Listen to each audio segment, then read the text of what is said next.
Baik, kita sambung bacaan kitab Al-Wafidin kita ni, kita faham sama-sama. Jadi Abdullah bin Mas'ud radhiyallahu anhu berkata, taubat ni, Abdullah bin Mas'ud berkata, taubat nasuha itu, taubat nasuha itu, iaitu yang dipetik daripada ayat Al-Quran, ya ayyuhallazina amanu tubu ilallahi taubatan nasuha, Jadi Abdullah bin Mas'ud radhiyallahu anhu berkata, taubat nasuha itu ialah sesudah taubat tidak, pintu taubat itu sesudah taubat tidak mengulangi lagi, dan pintu taubat itu tetap terbuka dan diterima dari sesiapa pun. Itu pendapat kata Abdullah. Dia kata taubat nasuha itu ialah lagi. Seperti mana kita baca hari itu tentang syarat-syarat taubat nasuha, ada rukun dia, ada syarat nasuha itu bila bertaubat tak boleh mengulangi lagi, dan pintu taubat itu tetap terbuka dan diterima taubat sesiapa pun. Taubat nasuha itu maknanya seperti mana itu tak diulangi lagi, kemudian dia terbuka pintu taubat itu sampai bila-bila, sampai bila-bila, maksudnya kemudian diterima lagi taubat itu. Kalau bertaubat diterima lagi, kecuali ada kecuali dia, Jadi kita baca hari itu, kita faham bahawa Allah Subhanahu Wa Taala ni menerima taubat. Dosa sebesar mana pun Allah Subhanahu Wa Taala terima taubat itu. Tapi taubat tu bersungguh-sungguh lah, maksudnya macam disebut oleh Mas'ud ni, maksudnya bila taubat tu tak ulang lagi, taubat tu tak ulang lagi benda tu, menyesal, kemudian tak mengulangi lagi, ni yang dikaitkan dengan oleh Ibn Mas'ud ni, mana terbuka taubat itu bagi semua orang. Dosa besar macam mana, hari itu kita kata ada orang berzina dengan mayat lah, kita katakan, Jadi Allah Subhanahu Wa Taala terima taubat itu, kecuali dia kata tiga yang Allah SWT tak terima, kecuali tiga, iaitu apa dia? Satu dari iblis. Iblis ni, sebab iblis ni memang dia tak nak taubat, tak terima taubat dia, iblis, kita tahulah iblis tu kan. Kemudian iblis, dan maksudnya iblis induk semua kekafiran. Maksudnya iblis ni ialah induk semua kekafiran. Induk ni maksudnya ibu segala kekafiran, maknanya kafir itu, yang kufur itu, maksudnya itu tak terimalah taubat dia, maksudnya dia punya ketua dia itu iblis lah, iblis ni maksudnya orang yang seumpama dengan dia lah, iblis ni, dia kata kekafiran, kekufuran, orang yang kufur, orang yang betul-betul dia kufur, dia tak nak. Kalau kita kata yang sekufu dengan dia ni Abu Lahab tu kan, Abu Jahal kan, ini orang-orang yang sekufu lah, yang memang tak ada, Allah tak buka lah pintu taubat tu, tak buka pintu taubat tu kat dia, sebab sikap dia tu macam tu, sebab sikap dia tu menentang Allah Subhanahu Wa Taala. Termasuklah yang lain, nabi-nabi yang sebelum tu, misalnya kata tu Lut kan, golongan Nabi Lut tu, golongan LGBT tu kan, golongan tu,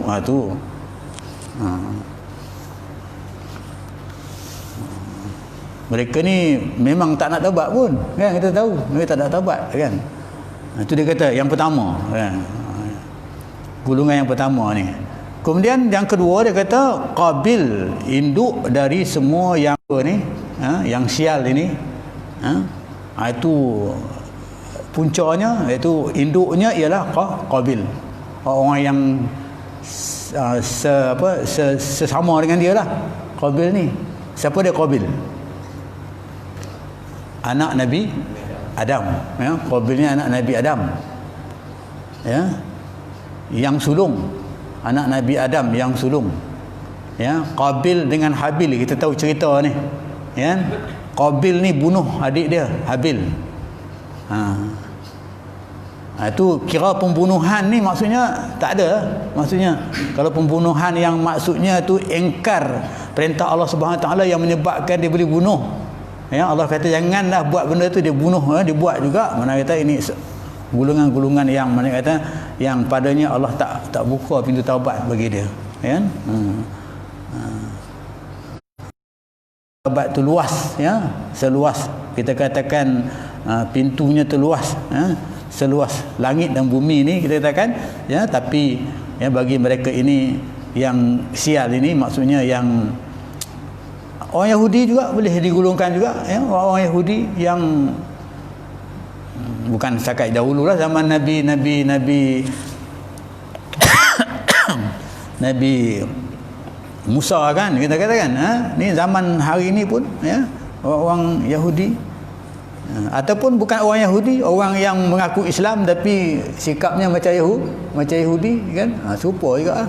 Yang nak gambarkan begitu, kan. Ni yang sial, maksudnya di sini Allah laknatlah orang ni, Allah laknat orang-orang yang macam ni, ya, gulungan-gulungan yang dilaknat oleh Allah Subhanahu Wa Taala ni. Mereka ni dah tak ada taubat lagi dah, ya. Pada mereka Allah tak terima taubat mereka ni. Memang Allah laknatlah mereka ini, yang macam Allah laknat iblis tu, ya. Kenapa? Kerana sikap mereka.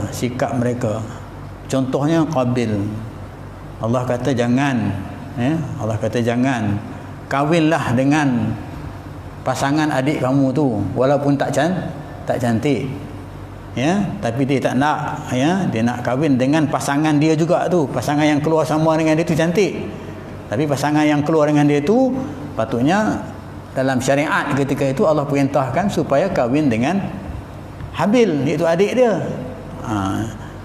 Jadi untuk itu maka Allah kata tak apalah, kan, tak boleh, dia tak mau ikut perintah tu. Kemudian nak tengok jujur tak jujur ni, Allah suruh korban kan lah, korban, buat pengorbanan. Dia buat pengorbanan tipu, kan, dia tipu, pengorbanan yang tak jujur, yang tak ikhlas. Kalau kita berkorban lembu yang kaki dia patah, lembu yang tak elok dan sebagainya, ataupun kita bagi zakat beras yang buruk kita kan, tu tak terima lah, kan. Ini ibadat tu Allah tak terima. Ini gulungan yang kita, gulungan yang ketiga. Gulungan yang kedua, kemudian gulungan yang ketiga iaitu gulungan orang yang membunuh Nabi. Nabi-Nabi ni yang dibunuh, ya. Dalam surah Yasin dalam ceritakan bahawa Nabi itu dibunuh. Nabi itu diutuskan kepada mereka untuk ikutan mereka, ya. Nabi tak ajak pun mereka, ya. Nabi tak ajak. Nabi ni dia tak mengajak orang beriman, ya. Hanya dia, maksudnya dia kelakuan tu yang menyebabkan orang akan ikut dia. Berbeza dengan Rasul ni diajak mai kita, ya, maksud begitu kan. Tapi Nabi ni ada orang bunuh gulangan, ya. Bani Israel lah banyak ni yang bunuh Nabi ni, ya. Bani Israel, antaranya masuklah Nabi Isa alaihissalam tu kan. Mereka nak bunuh, gulungan bunuh Nabi ni. Ini gulungan-gulungan yang kita katakan yang laknat lah, maksudnya Allah tak terima mereka ni. Taubat mereka ni Allah tutup pintu taubat pada hati mereka ini. Sebab taubat tu ada kepada Allah Subhanahu Wa Taala. Allah nak buka kalau itu hak Allah, kan. Tapi dengan perangai yang mereka buat itu, maksudnya Allah tak buka pintu taubat tu. Macam kita lah hari ni kan, dia buat maksiat, dia suka dia buat maksiat, kan. Dia pergi jajal dengan orang pula mengatakan, oh dia buat maksiat, dia buat ni, dia buat ini, sedangkan dia tahu benda tu yang Tuhan larang. Ini gulungan ni lah, ni gulungan yang macam ini, kan. Sama juga lah gulungan yang bunuh Nabi tu kan, dia tahu kan ini Allah larang, ya, tapi dia buat benda itu. Jadi mana nak Allah nak buka pintu taubat dengan dia, ya. Kalau kita kata bodoh sombong lah, kalau kita istilah kita kan bodoh sombong kan, gitu. Ini golongan yang 3 golongan ini, ya. Maka tapi kita faham bahawa taubat itu Allah Subhanahu Wa Taala akan terima. Macam kata, ya, buka pintu taubat Allah Subhanahu Wa Taala akan terima.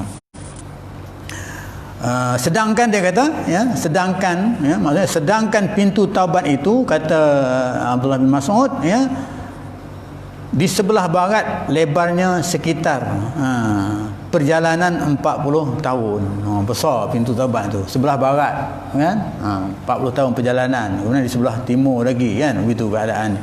Sebelah aja, di sebelah barat, kan, ya, tutup, ya, perjalanan 40 tahun. Tidak akan ditutup, tak akan ditutup sehinggalah terbit matahari daripadanya dari barat. Sehinggalah terbit matahari itu daripada barat. Biasanya ada kaitan dengan masa taubat itu. Maksudnya bila dah terbit matahari pada waktu barat itu, maksudnya pintu tu dah tutup dah. Walaupun seluas, pintu tu dah tutup dah, kan. Ini ada juga hadis-hadis yang lain sebelum ni yang kita baca. Maksudnya tempoh taubat itu dia bagi sampai kepada, jangan sampai kepada matahari itu jatuh, ya. Matahari itu terbit di sebelah barat, kan. Terbit daripada barat. Itu tempohnya yang dia bagi, ya, berkaitan dengan taubat ini. Jadi kesimpulannya kita dapat sini, maksudnya kita ada hadis itu menceritakan taubat itu sampai kepada qalqum ni, kan. Itu sakaratul maut itu, maksudnya itu sebelum sakaratul maut tu kita boleh taubat dah. Bila dah sakaratul maut tu, maka tak boleh taubat dah. Macam Firaun bila dia terlemas dalam laut merah tu, ya, bila dia ditimbuh di laut merah dalam tu, kemudian dia bertaubat, ya. Dia lemas dah ni. Dia lemas dah. Ketika dia nak habis nafas tu, dia lemas tu, kan, dia bertaubat, ya. Dan dia beriman ketika itu. Dia bertaubat dan dia beriman, ya. Beriman dengan Nabi, dengan Allah Nabi Musa. Dengan Allah Nabi Musa, dengan Tuhan Nabi Musa, dia beribadat, maksudnya dia terima, kan. Dia bertaubat kemudian dia beriman. Tapi ketika itu Allah tak terima lagi dah, kan. Juga kita di sini, maksudnya kalau kita sampai peringkat dah sakaratul maut, mati tu, maka kita kena bertaubat lah, kan. Jangan tunggu sampai ketika itu baru kita nak bertaubat. Dah tak boleh lagi dah, kan. Tapi di sini dia kata sampai, maksudnya kalau kita hidup ni, maksudnya sekarang ni kita hidup belum nak sakaratul maut lagi, kan, di sebelah barat itu, maka kita kena bertaubat. Abu Lais As-Samarqandi meriwayatkan dengan sanadnya dari Abu Hurairah radhiyallahu anhu berkata, Rasulullah SAW bersabda, ini hadis, at-taubatu mu'allaqatun fil hawa'i tunadil lailu wan naharu la taftaru man yaqbaluni la yu'azzab fahiya ad-darul kulluhu ala hadha hatta tatlu asy-syams min ma'ribiha fa idza tala'ati asy-syamsu min ma'ribiha rufi'at. Taubat itu, ini riwayat dari Nabi SAW daripada Abu Hurairah, ya. Taubat itu bertergantung di udara. Dia tergantung, taubat itu tergantung di udara. Berseru siang malam tak berhenti-henti. Dia macam dia duduk di udara lah, tergantung. Dan dia ni duduk menyeru, dia tak berhenti, duduk ajak, duduk menyeru. Tak berhenti. Siapa yang akan menerima aku, tidak akan terseksa, dia kata. Siapa yang menerima aku ni, yang bertaubat ni, yang terima aku ni, tidak akan terseksa, dan keadaan itu selamanya.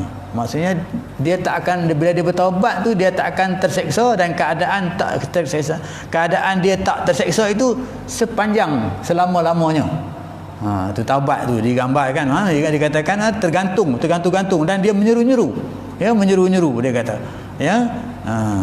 Siapa yang akan menerima aku? Siapa ni yang nak ni, istilahnya, siapa yang nak menerima aku ni, taubat ni, kan, begitu, kan. Dan keadaan tu dia kata, bila terima aku ni, kan, tidak akan diseksa. Allah tak akan seksa. Kemudian maksudnya selepas itu keadaan ketidakseksaan itu dia berkekalan, terus berpanjang hinggalah matahari terbit dari barat. Begitu juga. ya, terbit daripada apa? Barat. Jadi kalau sekarang ni kita bertaubat, kita katakan, ya, jadi maksudnya keadaan tu tak terseksa, ya, keadaan tak terseksa, ya, mungkin, ya, dan tidak akan terseksa, dan keadaan itu akan selamat. Maksudnya kita dalam keadaan selamat lah bila kita bertaubat kan ni, belum matahari terbit lagi dari sebelah barat, maksudnya kita dalam keadaan yang selamat, tak terseksa, ya. Jadi mungkin ada huraian-huraian lain lah, ya, mungkin orang yang bertaubat ni dia rasa tenang, selamat, ya, dia rasa selamat, dia rasa senang, dia rasa, ya, dia tak berdosa kan, dia tak ada keluh kesah, kita kan, tenang dia.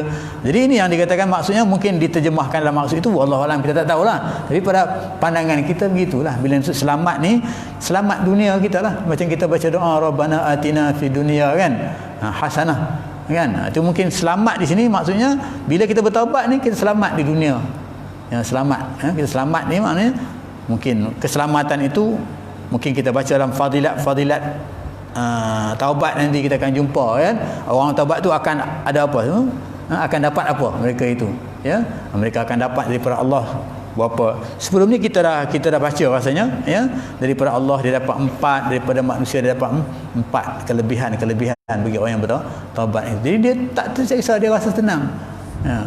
Keseksaan tu tak ada. Mungkin terseksanya diterjemahkan dalam bentuk apa wallahu alam, tapi yang kita nak masukkan di sini maksudnya hidup kita tu akan rasa tak terseksa. Kita kalau kita katakan ada duri sikit kena jari kita pun rasa seksa dah, sakit kan. Itu keadaan dia, kan. Mungkin kadang-kadang tak kena duri, kadang-kadang anak kita buat perangai pun seksa juga kan. Anak kita dia buat perangai, kita katakan seksa juga kan.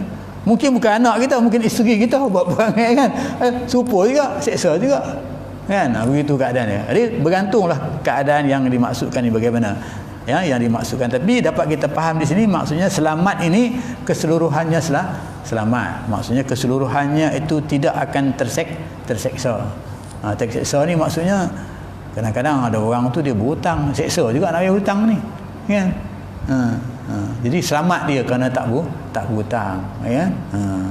Begini kisah hidup kita lah, maksudnya kehidupan kita dunia sebelum terbit matahari di sebelah barat, maksudnya bila kita dah bertaubat, jadi keadaan kita tu akan sentiasa tidak terseksa, dalam keadaan yang selamat, ya. Seksa ni kadang-kadang kawan pun boleh jadi seksa juga, kita duk kawan baik dengan dia, kawan baik ni bertepuk, tiba-tiba 1 2 3 patah perkataan dah, kan, dah terpeliot sikit kita katakan, kan, ini seksa juga tu. Kalau kita rasa betul, kena macam-macam kita fikir, kan, begitu keadaan. Ini sebagai satu keseksaan juga kepada kita. Jadi maksudnya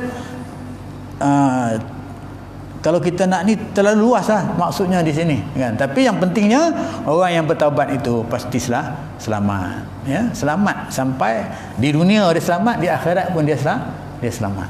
Okey. Tidak ada penyeksaan bagi dia, tidak ada keseksaan bagi dia.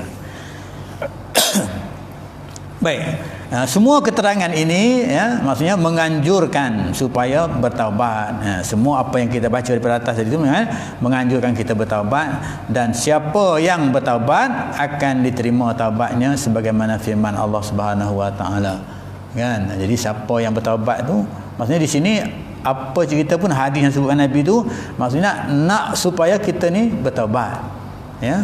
Ada dosa sikit taubat, astaghfirullahalazim, macam kita kata astaghfirullahalazim, dosa besar kita bertaubatlah dengan taubat nasuha, buat penjama ikut syarat-syarat yang ditentukan. Maknanya itu yang disuruh dia, itu sebagai satu ibadat juga tu, ya, sebab dia nak mensucikan dosa. Sebab kita semayang tu mensucikan dosa juga, kita ambil wuduk tu mensucikan dosa juga, kan. Jadi mensucikan dosa sebagai ibadat. Taubat itu sebagai satu ibadat, kan. Jadi orang yang bertaubat tu dia melakukan ibadat untuk mensucikan diri dia daripada dosa. Jadi firman Allah Subhanahu Wa Taala yang berkaitan mengajak supaya kita ni bertaubat disebut kat sini, iaitu ayat Quran yang berbunyi a'udzubillahi minasyaitonirrajim wa tubu ilallahi jami'an ayyuhal mu'minuna la'allakum tuflihun. Di sini, ya.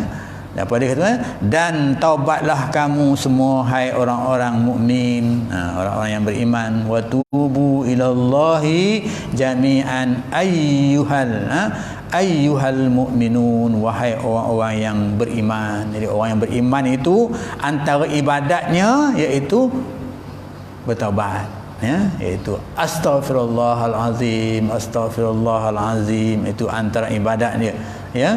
Kenapa? Untuk mensucikan diri dia daripada dosa. Selain daripada amalan-amalan lain macam sembahyang, kita katakan tadi, macam sedekah juga, itu amalan yang mensucikan dosa juga, kan? Supaya apa? La'allakum tuflihun, supaya kamu bahagia. Bahagia. Bila bahagia ni tak terseksa lah, macam disebutkan tadi, tak seksa, bahagia, selamat dari seksanya dan mencapai rahmatnya. Selamat dari seksanya, tak ada seksa lah, bahagia. Bila tak seksa ni, kita rasa bahagia, kita rasa seronok. Orang yang hidup sihat ni, seronok dia, bahagia dia. Tapi kalau sakit, kita rasa terseksa, kan? Dalam itu persoalan biasalah, saintifiknya, kan? Tapi dari segi ibadat kita, roh kita, maksudnya kalau kita ni berdosa, maksudnya kita ni sakit. Jadi berpenyakit kita punya berdosa ni. Jadi kena suci lah, kena bersihkan diri kita daripada penyakit dosa ni. Artinya kena, bila kita tak ada dosa, nak bersihkan dosa tadi, maka kita akan jadi sihat lah. Macam kita sakit tu, bila kita makan ubat, sihat dia, kan? Itu juga kalau kita ni dah berdosa, kita bertaubat, maka bersihlah diri kita daripada dosa tadi itu. Itu saja ubat yang boleh membersihkan dosa. Bukan Panadol, kan? Panadol itu boleh ada, kan? Bukan. Cari pil apa pun memang tak boleh bersih dosa. Guna klorok ke, guna apa ke, memang tak boleh. Saintik macam mana pun, bab dosa ni hanya yang boleh dibersihkan ialah Allah Subhanahu Wa Taala saja. Allah Subhanahu Wa Taala boleh bersihkan, tapi cara nak bersih tu Allah bagi kepada kita. Ini dia, kamu nak bersihkan dosa kamu buat begini, ambil wudu, sebahagian daripada bersih dosa. Kamu solat, kamu bersedekah, kamu buat amal soleh, itu sebahagian daripada mensucikan dosa. Macam saya ulangkan dulu, al-hasanatu yuzhibna sayyi'at, kebaikan itu akan menutup segala kejahatan, membersihkan segala kejahatan kita, kan? Okey, itu ayat Al-Quran yang menjelaskan kepada kita kelebihan orang yang Allah Subhanahu bertaubat itu. Allah kata bertaubatlah, wahai orang-orang mukmin, orang-orang yang beriman, itu orang yang percaya dengan Allah Subhanahu Wa Taala. Beriman ni maksud percaya dengan rukun iman yang 6 tu, jadi bertaubatlah, dia kata, apa dia taubat itu? Kerana apa? Kerana taubat itu akan membahagiakan kamu, akan menyebabkan kamu tidak akan diseksa, di dunia dan juga di hari akhirat. Di dunia mungkin cara seksaan di dunia lah, di akhirat mungkin cara seksaan di hari akhirat. Itu Allah Subhanahu Wa Taala yang lebih tahu. Ayat ini, wa tubu ilallahi jami'an ayyuhal mu'minuna la'allakum tuflihun, surah An-Nur ayat 31. Okey, kita tengok ayat lain yang menjelaskan tentang mengarahkan ataupun menyuruh. Allah Subhanahu Wa Taala menyuruh hamba-Nya yang berdosa supaya bertaubat. Sebab Allah tahu hamba-Nya ini tak suci daripada dosa. Dia bukan maksum macam Nabi. Nabi itu memang Allah jaga dia. Dia maksum. Dia tak boleh berlaku dosa. Dosa tak ada pada dia. Allah jaga, kawal dia. Tapi kita ni Allah tak kawal kita. Allah lepaskan kita. Tapi kita boleh kawal dengan apa yang Allah Subhanahu Wa Taala perintahkan kepada kita. Allah berperintah, dengan perintah Allah itu kita boleh kawal. Kalau kita istiqamah mengikutnya, maka kita akan boleh kawal.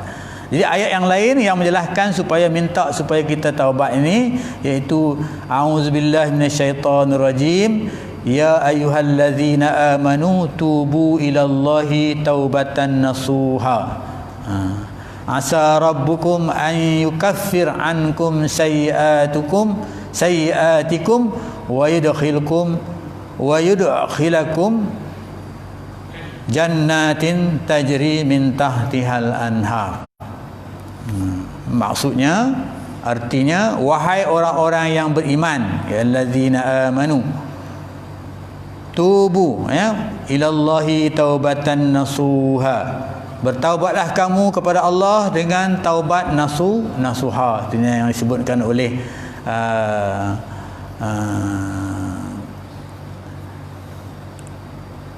Abdullah bin Mas'ud tadi kan. Mudah-mudahan Allah kata bila kamu taubat nasuha, mudah-mudahan Tuhan Tuhan kamu akan menghapuskan kesalahan kamu dan memasukkan kamu ke dalam syurga yang mengalir di bawahnya beberapa sungai. Jadi orang yang bertaubat ini Allah sebut dalam ni menghapuskan dosa.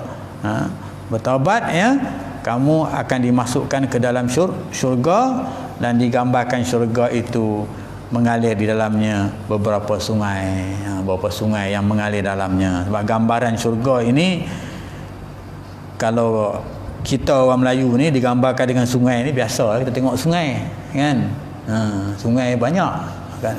Tapi bagi orang Arab ketika itu di tengah padang pasir tu nampak sungai, seronok lah, macam budak kecil nampak air lah, begitulah keadaan dia kan.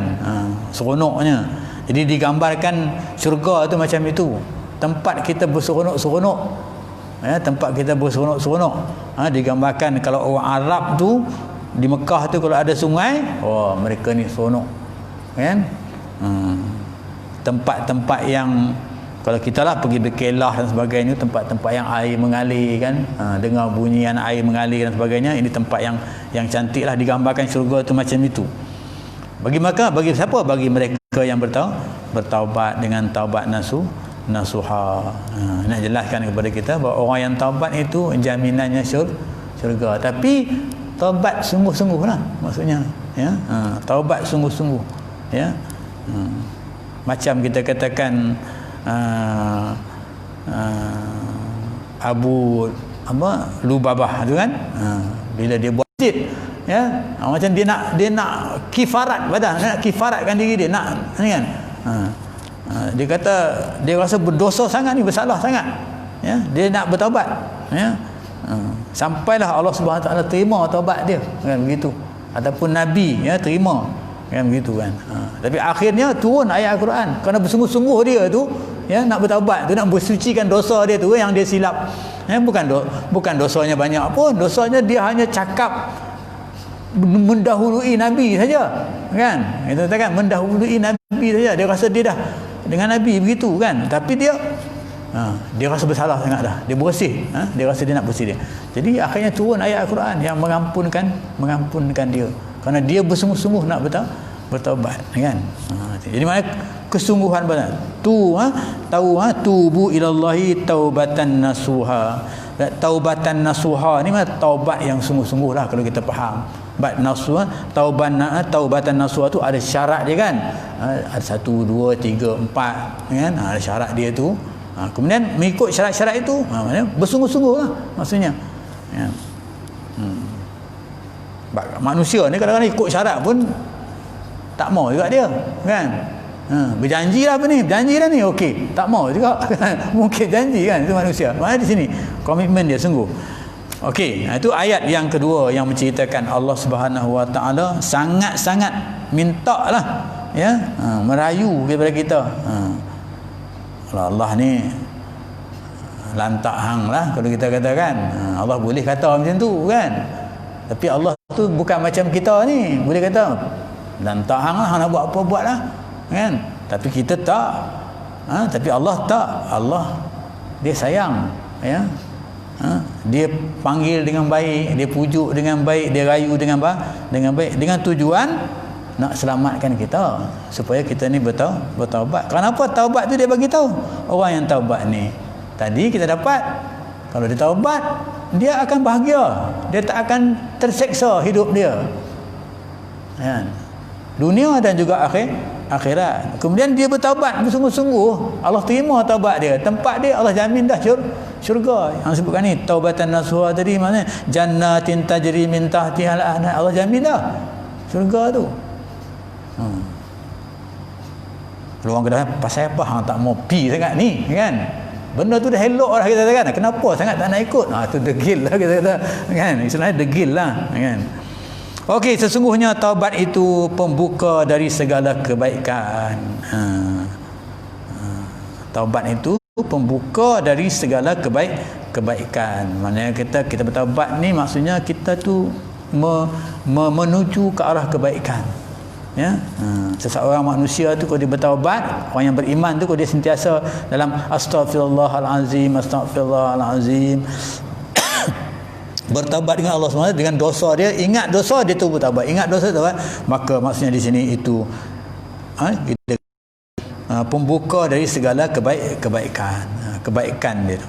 Ya, dan dia kata menyebabkan keselamatannya, kebaikan dan dia selamat, ya, dan kebahagiaan, ya, bagi tiap-tiap orang yang mukmin, orang yang beriman dari itu. Jadi dia ni pembuka kepada kebaikan.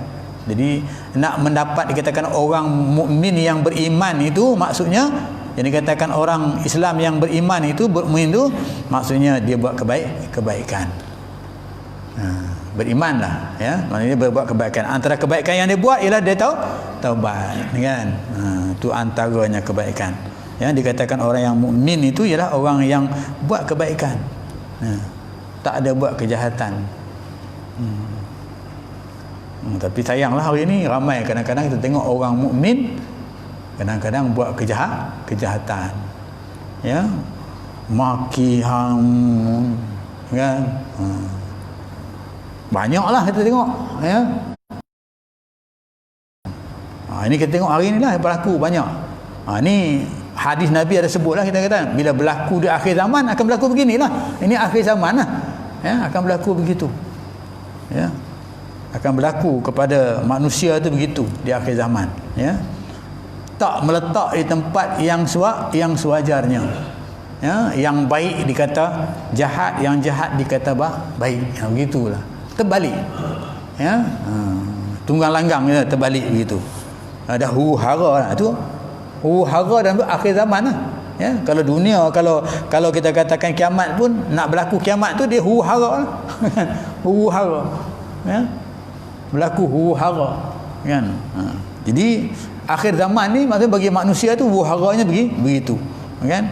Dah tak tahu dah yang mana betul, yang mana tak betul, kan. Kadang-kadang yang betul pun dah jadi tak betul, kan, begitu keadaan dia. Okey. Seterusnya ayat Al-Quran, ya, dan ayat Al-Quran a'udzubillahi minasyaitonirrajim yang menjelaskan hal ini lagi, walladzina idza fa'alu fahishatan walladzina idza fa'alu fahishatan aw zalamu anfusahum zakarullah fastaghfaru lidzunubihim wa man yaghfiru dzunuba illallah wa lam yusirru ala ma fa'alu wa hum ya'lamun. Cimata ni nak kena buat lain lah, ya, dah tak boleh baca dah. Makin lama makin pudar dia, kelabu dia. Okey, dan mereka yang bila berbuat dosa besar yang keji, ya, buat dosa besar yang keji, atau inaya pada dirinya berbuat dosa kecil, lalu ingat kepada Allah dan minta ampun untuk dosanya yang dibuat tadi, kerana tidak ada yang mengampunkan dosa kecuali Allah, dan tidak tetap selalu berbuat dosa sedang mereka mengetahui akan dosa maksiat. Ali Imran ayat 135.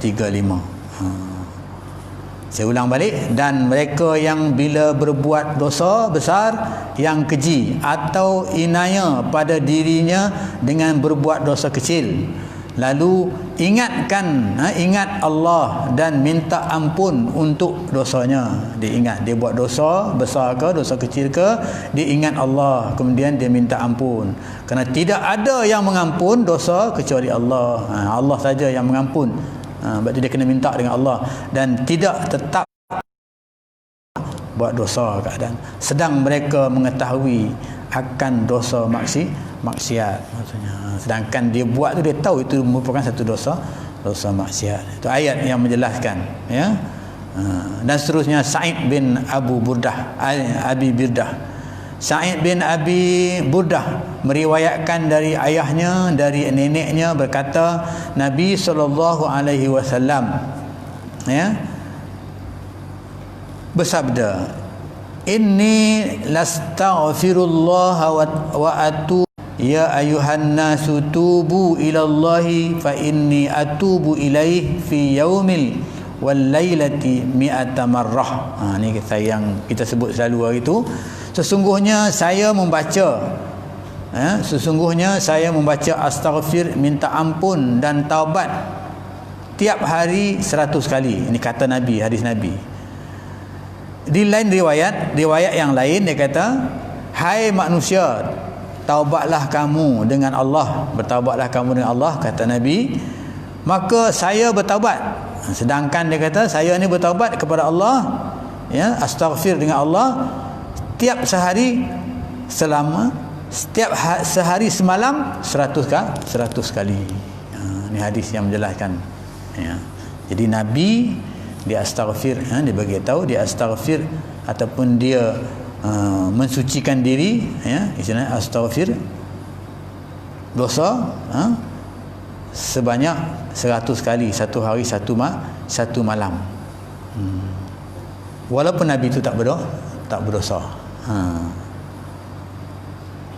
Dihuraikan, dia kata apabila Nabi SAW beristighfar, iaitu astaghfirullahalazim, dan taubat, Nabi istighfar maksudnya taubat tiap hari 100 kali, padahal telah diampuni oleh Allah semua dosanya yang lalu. Allah dah ampun dah dosa dia, dan yang akan datang dia tak akan berdosa, Allah ampunkan. Maka bagaimana kita yang sebelum mengetahui, bagaimana kita ni, dia cerita ini Nabi tu Allah dah ampunkan dosa dia tak ada dosa lah, tapi dia astaghfir lagi. Bagaimana kita ni yang belum mengetahui apakah diampunkan atau tidak? Kita ni pun tak tahu lagi Allah nak ampunkan kita ataupun tidak. Apakah tidak selayaknya taubat tiap waktu dan tidak berhenti-henti membaca istighfar? Dia tanya, layak, patutnya layaklah. Selayak-layaknya kita tu mesti tiap waktu kena bertaubat. Itu selayak-layaknya bagi kita. Itu Nabi dia tak berdosa, tapi bagi kita ni yang berdosa ni selayaknya. Orang kata, nak kata berbaloi pun tak jugalah kan maksudnya, kan. Memang tak berbaloi lah kita katakan istilahnya. Kena dia kata kat sini selayak-layaknya taubat tiap-tiap waktu bagi kita ni, every minute kan. Kata pengarang ini kan, kata kalau Nabi tu dia tak berdosa kan, Allah ampunkan dosa dia yang lepas juga yang kan. Tapi kita ni macam mana? Allah terima tak lagi terima taubat kita tak tahu. Kecuali yang disebut tadi taubat nasuha tadi, kan. Tapi bagaimana taubat nasuha tu, kita juga yang tentukan taubat nasuha tu. Nak tahu macam mana? Komitmen kita juga yang tentukan. Jadi maknanya ni istilahnya kalau kita faham kat sini, makna kita, kalau Nabi tu dia satu hari 100 kali, kita tak cukup 1 kali kan. Tak cukup. Nabi tak berdosa pun dia buat 1 kali. Kita ni macam mana? Kan? Sebab tu dia kata di sini kalau boleh tiap-tiap waktu lah. Tiap-tiap waktu ni every second lah maksudnya. Tiap waktu kena astaghfir begitu.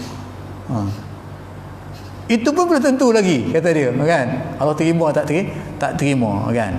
Tapi berdasarkan kepada ayat-ayat Quran yang kita baca tadi tu, kalau komitmen kita betul dengan itu, maka pasti Allah terima. Allah tak zalim, Allah tahu hati kita, kan. Kita manusia ni yang zalim kerana kita tak tahu.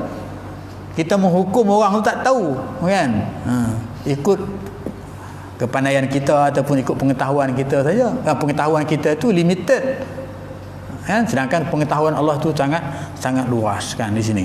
Jadi di sini dapat kita ambil pengajaran di sini, maksudnya kan, kita ni selayak-layaknya ialah kena banyaklah bertaubat. Kalau Nabi 100 kita mungkin tak boleh every second, tak boleh lah, kan. Tak boleh every second kita kata mungkin lah, kan, kita kata. Tapi maksudnya kita kena buat lebih daripada itulah.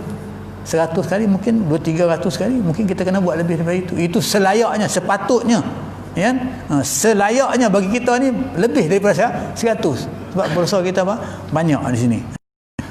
Ibnu Abbas radhiyallahu anhu ketika mentafsirkan ayat, Ibnu Abbas ni, Abdullah bin Abbas, Ibnu Abbas, dia mentafsirkan ayat bal yuridul insanu liyafjura amanah, iaitu ayat Al-Qiyamah, ya, ayat yang kelima, ya, bal yuridul insanu liyafjura amanah. Ayat itu, bahkan manusia itu mengutamakan dosanya dan menunda-nunda taubatnya. Dia kata, kita ni kadang-kadang kita utamakan dosa. Ini kata, ayat ini menjelaskan, ya, yang dihuraikan oleh Ibnu Abbas ni, ya, maksudnya utamakan dosa, ya. Tak kisahlah apa jadi pun, yang penting itu utamakan, maksudnya begitu, ya. Tundakan taubat, tunggulah nanti dulu, belum nak mati, belum muda lagi kan, belum tua lagi, ya, belum sakit lagi, kita kata tunggu dululah istilahnya. Tunda kan. Ini disebut oleh Al-Quran, oleh Allah Subhanahu Wa Taala dalam ayat Al-Quran, bal yuridul insanu liyafjura amanah. Ia selalu berkata kelak akan taubat sehingga tibalah maut dalam keadaan yang seburuk-buruknya ia mati. Maksudnya dia kata tak apa, nantilah aku taubat kemudian lah. Dekat-dekat nak mati esok aku taubat. Itu bahasa yang mudah kita faham hari ni lah bagi kita. Taubat tak apa, tunggulah dulu. Dia kata nanti aku mati esok, aku nak mati esok aku taubat lah, kan, begitu. Ni kata Ibnu Abbas bertepatan dengan ayat bal yuridul insanu liyafjura amanah. Ya Allah sebut dah dalam Al-Quran, ini golongan manusia ni, ya, maksudnya dia tak apa, tunggu dululah, tak apa, nanti, kan, belum nak mati lagi. Ini bahasa yang mudah lah kita sebut hari ni. Jadi kesimpulan, sebelum kita sambung yang lebih jauh, kesimpulannya daripada apa yang kita baca tadi, beberapa ayat Al-Quran yang kita baca tadi, nak menjelaskan kepada sini bahawa kita ni tak sunyi daripada dosa besar ataupun dosa kecil. Dan Allah Subhanahu Wa Taala dalam Al-Quran yang diwahyukan kepada Nabi Muhammad SAW, beberapa ayat yang kita baca tadi itu minta supaya kita ni bertaubat, ya. Untuk siapa? Untuk kita. Kamu bertaubatlah untuk kita, bukan untuk Allah. Allah tak ada apa, kan? Untuk kita. Allah kata untuk kamu bertaubatlah, dia kata, ya. Sebab apa? Sebab bila kamu taubat, dunia kamu tak menghadapi kesengsaraan, kamu akan dapat kebahagiaan, ya. Akhiratnya kamu akan dimasukkan ke dalam syurga, iaitu jannatin tajri min tahtihal anhar, dimasukkan dalam syurga. Itu saja kesimpulan yang dapat kita ambil pada malam ini daripada bacaan kisah taubat ini, kisah, ya. Jadi saya berhenti cakap itu. Aku qali hadza wa astaghfirullahalazim. Assalamualaikum warahmatullahi wabarakatuh. Bismillahirrahmanirrahim. Alhamdulillahirabbil alamin wassalatu wassalamu ala asyrafil anbiya'i wal mursalin wa ala alihi washabihi ajmain. Allahumma ja'alna minat tawwabin wa ja'alna minal mutatahhirin wa ja'alna min ibadikas shalihin. Allahumma ja'al jam'ana hadza jam'an marhuma wa tafarruqana min tafarruqan ma'suma. Rabbana atina fid dunya hasanah wa fil akhirati hasanah wa qina adzabannar. Walhamdulillahirabbil alamin. Taqabbalallahu minkum.